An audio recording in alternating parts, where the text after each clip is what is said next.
Hello, class. This is also a physics question, but it has to do with motion under the influence of gravity. So let's look at it straight away.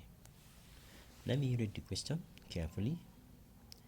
A stone is thrown upwards with initial velocity of 29.4 meter per second from the top of a tower 34.3 meter high. Find the A, time taken to reach the maximum height, B, the total time which elapses before it reaches the ground. And we are asked to take G to be 10 meter per second square. That is the gravitational constant. So if you look at this question, it is not a rectilinear equation. It's not a rectilinear equation. It has to do with what? Influence of gravity. Why? Because the stone was thrown upward. You get it? So let's sketch it so that we will to be easier for us. You see, assuming this is the ground level, this is the ground level, and this is the tower, like this. See, this is the ground level.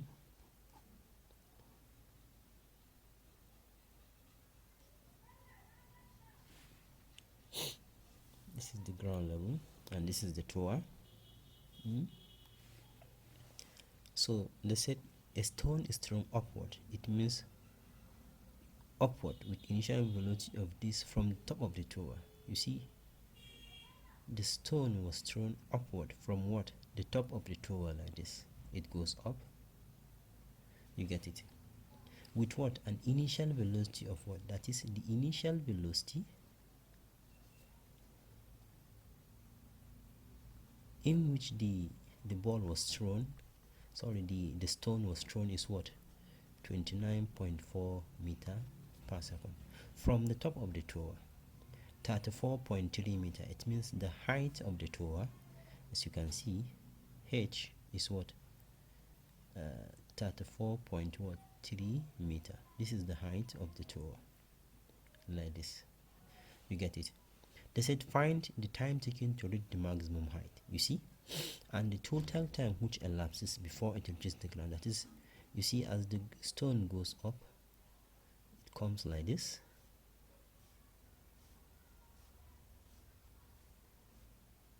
And get to its final destination, which is what? The ground level. You see, this is the tower, and so at maximum height reached by the stone, we know that at maximum height reached by the stone, final velocity v is equals to 0. You get it? So we are asked to calculate the time taken to reach the maximum height. You get it? So let me name some points. Let's say this point is our A, this point is our what? B, this point is our C, and this point is our D, for proper referencing. You get it? So for the A part, let's calculate the time taken to reach the maximum height. So the time taken to reach the maximum height, we don't know it. So we have u, which is what?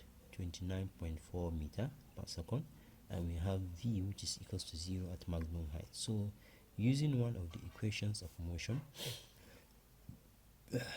which says v is equals to u minus gt. Why is there a negative here? Because the stone is going upward. That is, there is influence of gravity on it.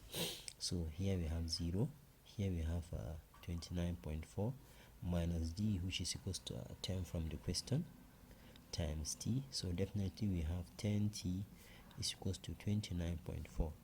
If you divide both sides by 10, therefore our t, therefore our t is going to be what? 2.94 seconds. You get it? So if you look at it, it means the time taken to reach the maximum height, that is from the point where the stone was thrown until you get to this point, then maybe I can say t of what BC is what? T of BC is what? 2.94 seconds. You get it? So if you look at the question critically, we are asked to calculate the time taking, the total time which elapses before it reaches the ground. That is to say, the time taken from for the stone to get to the maximum height and then fall again. That is t of BC plus what? That is, we need what? The total time, which is what? T of BC plus what? T of what? T of CD. You see it? T of BC plus what? T of what? CD. You get it? But to do that, we don't know the height of what?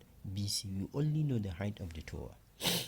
Since we only know the height of the tower, we have to calculate this height in order to get the time T of CD. So in order to get the height, we will say, using another equations of motion,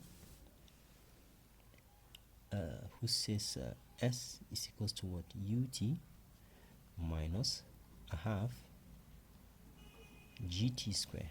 You get it? But in this case, our distance is going to be what? S of BC. You get it? And the time used is going to be what? T of what? T of BC for the one we obtained. So therefore, we have S of BC is going to be what? U of T BC minus half GT of BC square. You get it?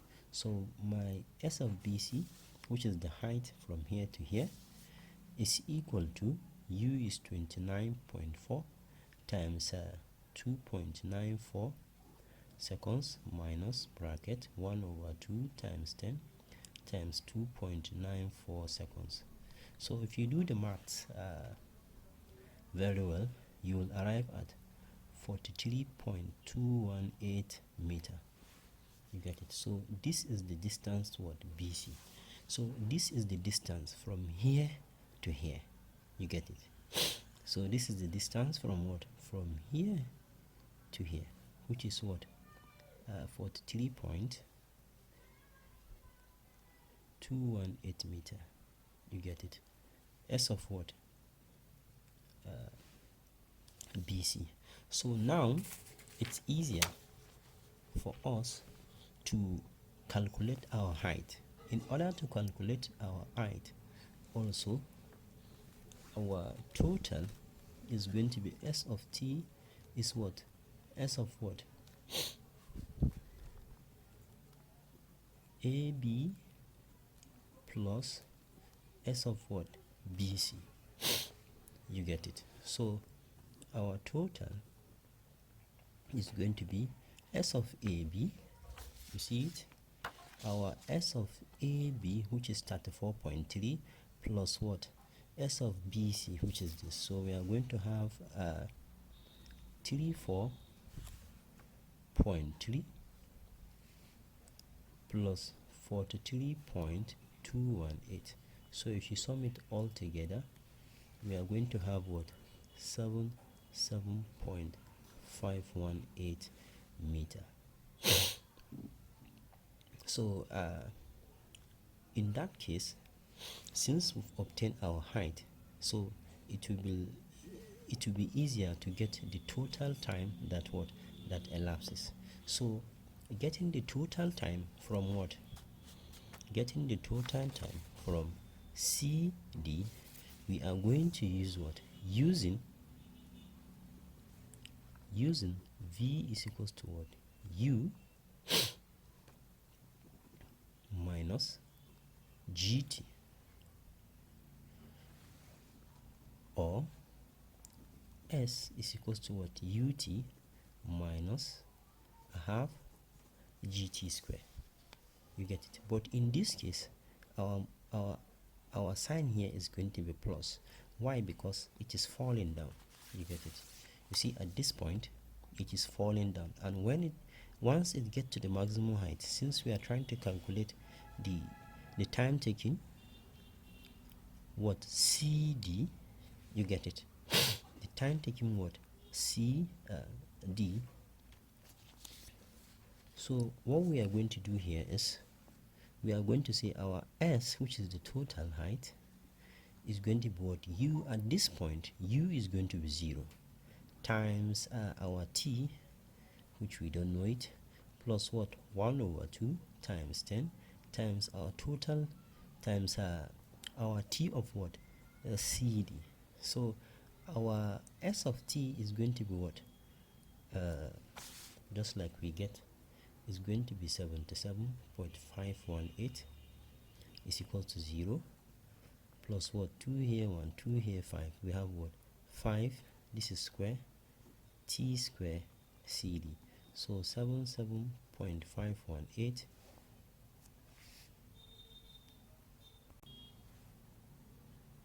so in that case we have 77.518 is equals to 5 T of CD square. So if you divide both sides by 5, this will go. So our time taken of T of CD square is going to give us 15.5036. So if you take the square root of both sides, T of CD is going to give us what 3.94 seconds. So therefore our total time now is going to be what T of what BC plus T of CD.